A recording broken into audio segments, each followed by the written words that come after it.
I want to talk about relationships, but I want to look at it from a spiritual lens. And this is because I've been thinking about, somebody asked me the other day, I mean, I always get asked this question, Lillian, why are you single? Why are you single? Why are you single? And I'm like, I don't know why you guys are not okay with me being single. And obviously over the years, I have evaluated a lot of things in my life. I have reevaluated, I have transformed, is it transformed, transitioned? I have possibly flipped on my previous beliefs. It's been just a journey, right? And I keep on saying that I always want to show up as my very authentic self. And so as I tackle this conversation right now, I'm going to try and be authentic. So when my friend, actually it wasn't a friend, just somebody who asked me, why are you still single? You're beautiful, you are smart, you are, sane. And I'm like, I'm not sure I am sane, but yeah, for the most part I am. And there could be someone out there who is in the same situation, and sometimes people look at you and they think you have a problem. First of all, let me just say, just because you're single, at whatever stage in your life, whether you're in your 20s, 30s, 40s, 50s, it doesn't mean or doesn't reflect badly on you. It doesn't mean that you have an issue, or, because a lot of the times we tend to judge people on that account.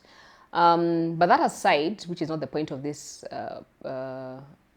segment, is for me, I realized over the years that I just dated poorly, and mostly because I didn't know, I wasn't aware that I was, first of all, I wasn't aware that I was dating poorly. I wasn't aware that I was not good at choosing partners or a date, right?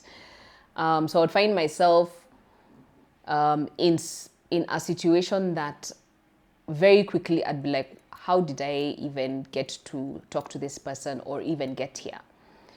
Now, but then what I realized eventually, and again, guys, this is me now saying that this has not always been my take. I have always been, live your life as best as you want to live it the way you want to live it. YOLO, we only live once. But obviously, YOLO may not always work, depending on what that means for you.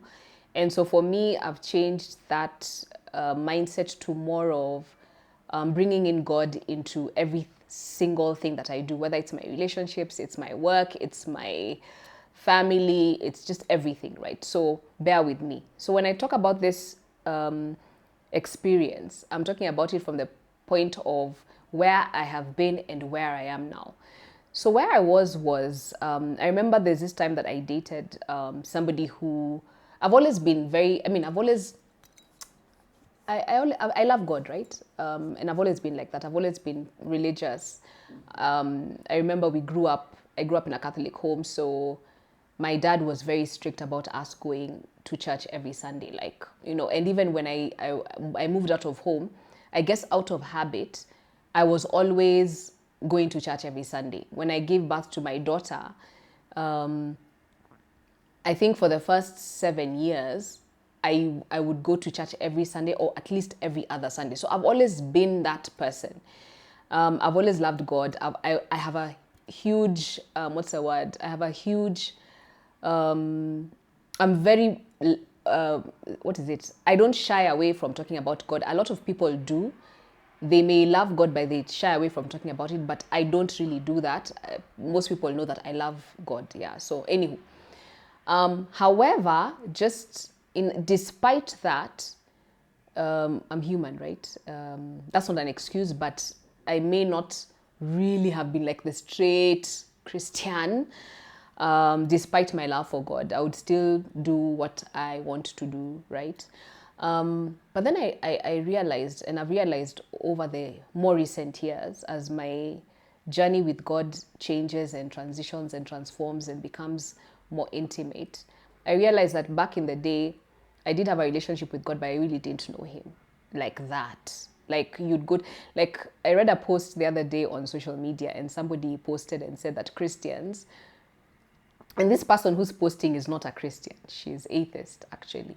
So it was so funny. I laughed. I even laughed. I even commented. I was like, yeah, by the way, you're very right. And she said, a lot of Christians, they pay someone to read the Bible for them and then come and give them a report on Sunday.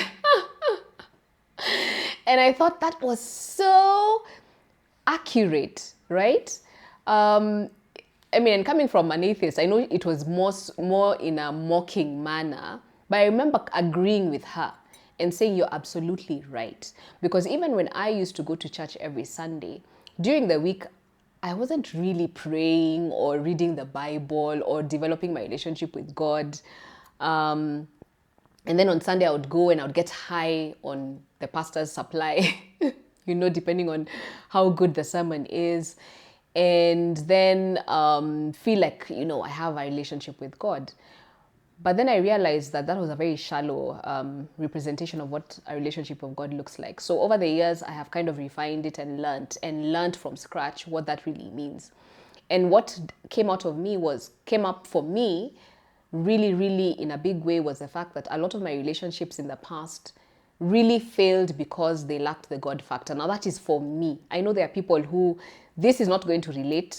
So if this doesn't relate with you, you can ignore, fast forward, or skip to the next podcast series.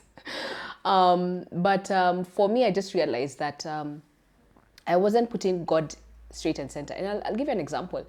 I dated this guy who was an atheist. And we're still friends, but I don't know if we're still friends. We still talk occasionally. And initially, I didn't think it would affect me in any way. I was like, he's atheist, he believes whatever he believes. I believe in God, it's not going to change.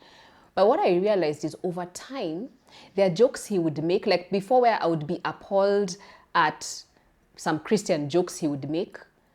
Over time, I adapted. I was like, okay, it's not so bad, kind of thing. But it was bad, And before you know it, it just didn't bother me when he said negative things about Christianity. And we would just end up having, let's say, a back and forth exchange and debate and everything. But here's the thing about that relationship. If I think about it now,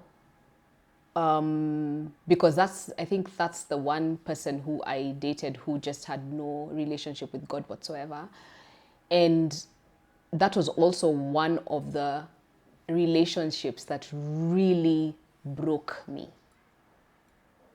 So I don't know if it's ironical that that's the case, or it's obvious that that's the case, but the extremities of the brokenness was at another level of by the time I extricated myself, because it took me like 2 or 3 years, maybe even 4, to literally get over that specific relationship. And when I finally did, I spiraled. I really spiraled after that. Like I really spiraled. Like I just wasn't myself and everything. And later on, finally, when I got over it and I found my healing and all those things, I realized the reason why that relationship was so, how do I say?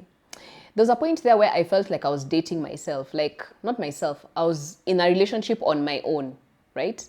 Where I was never acknowledged ever. Like ever. I don't even know how I was dating somebody who was not acknowledging me, but that's how it was. The relationship was on their terms.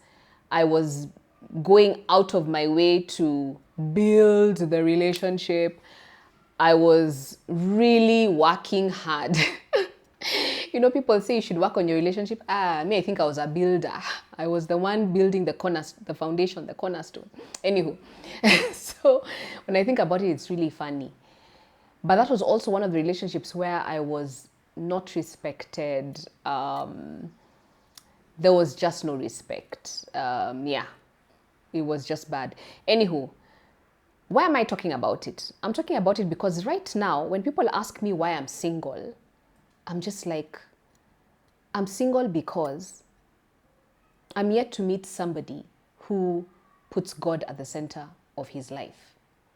Where I have come from, I do not plan to repeat, to have a repeat performance. And I'm not saying that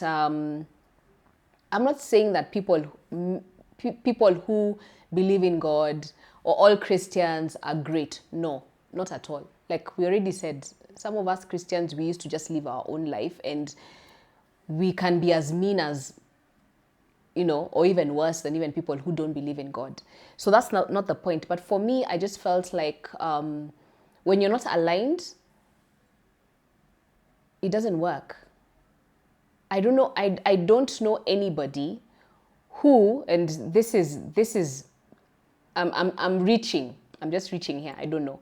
I don't know if there is anyone I know who is a person of faith, practicing believer, lover of Jesus, God, who has dated somebody who is not, and it has worked. I don't know yet. I think when you date somebody, and this is not even religion wise, this is just also values wise, it may not be easy. And for me, coming from what the transition, because all these things that I've experienced in the last 6 years, my biggest, what I've really noticed is that when God was not involved, those things tanked. If it was my businesses, friendships, family, relationships, when God was not at the center, they tanked. They didn't work. It was miserable, right? But also just how far away you get from your path, like you literally shift from your path and you start walking another person's path or another path that is not meant for you. And by the time, and this is how, I always say this is how life is, right? This is how life is. First of all, God created us, predestined us, and our life is already determined. Whether we know it, believe it or not, it's already determined. God already knows the beginning from the end. That's what I believe, right? So there's a path that he has for you. Now, you veer from the path. So just imagine you're driving, and I've given this example in a previous series, where I said you're driving on a road and you turn, you miss a turning or you take the wrong turning and you get off the road and you keep on going.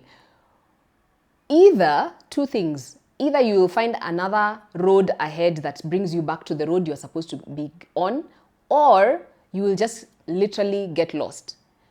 But for you to recover or to find your way, you have to get back on this road.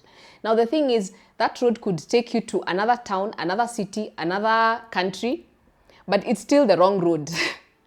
So you can spend years on the wrong road until you wake up and decide. So for me, that's what happened. I found that for a long time, I veered off my path, and for me, veering was, I just kind of shelved God or put him on the back burner. Like he was there, but he was not there. And the minute I made it back to the road where I'm walking with God, which I am right now, I realized things began to shift in a huge, significant way. Now, this is me saying that, and someone would be like, yeah, Lillian, you're just saying that because, it's convenient to say. But if you stay around, I'll probably break it down for you a bit more in future. But right now, all I can say is if you're in a relationship, male or female, but I'm talking more so to the women, because I find that we women, especially at a certain age, where life has beaten us and you have so much baggage, we tend to settle for less much easier than the men do. And speaking as a woman, I can't speak for the men, I feel like it's very hard to settle or compromise when you're walking with God. It's very hard. But if you're trying to do things in your own might and strength, you will do them, but it will be hard. And it may even look like things are working, but it will be hard. And only after you wake up, like I keep saying, like what happened to me, is when you realize, oh my God, what was I doing? That was so hard, right? So the reason again why I'm single, guys, that's the reason. So the message I want to pass on to you guys right now is for those who believe. This is for guys who believe. Please, please, please don't get into a relationship that is not spiritually aligned to your own, because who will you be accountable to? The reason why we have, for example, I always say that I have God in my life is because I'm accountable to Him. When I don't have Him, I'm accountable to no one. I'm accountable to myself. There's no way I can be accountable to myself. So if you're planning to get into a relationship, especially for the younger folk or for the people who you've been single a long time and you're just like, oh my God, I want to meet a person, take your time. Take your time. Take your time. Just don't get yoked with somebody whose values are so different from your own.